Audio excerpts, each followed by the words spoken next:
উনি একটা লাঠি নিলেন, এরকম মুরব্বীরা বয়সের ভারে যখন নুজ্জ হয়ে যায় লাঠিতে ভর দিয়ে হাঁটে না, উনি গ্লাস ফিটিং করা একটা রুমের মতো বানিয়ে ওটার মধ্যে লাঠিতে ভর দিয়ে মালাকুল মাউতরে বললেন, মালাকুল মাউত, আল্লাহ তো তোমারে পাঠিয়েছে, রুহ কবজ করবা, দাঁড়াও।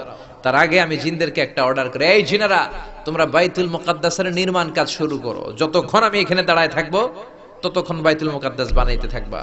মালাকুল মাউত ইন দা মিন টাইম ওনার রুহ কবজ করে চলে গেলেন। কিন্তু সুলাইমান লাঠির মধ্যে ভর দিয়ে দাঁড়িয়ে রইলেন। জিনেরা মনে করছে আমাদের বস এখনো দাঁড়াইয়ে আছে। বানাতে বানাতে বাইতুল মুকাদ্দাস প্রায় বানানো শেষ। In the meantime we পোকা এসে উনি যেই লাঠিতে ভর করে দাঁড়িয়েছিলেন ওই লাঠির মাঝখানে খেতে খেতে খেতে খেতে লাঠিটা শেষ, লাঠিও ভেঙে পড়েছে, ওনার মরদেহ লাশও ধপাস করে পড়েছে।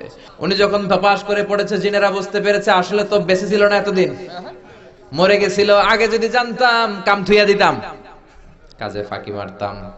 এই মানুষ আর জিন, এই দুইটা জাতির হিসাব in the day of judgement, কিয়ামতের দিন নিবে কে?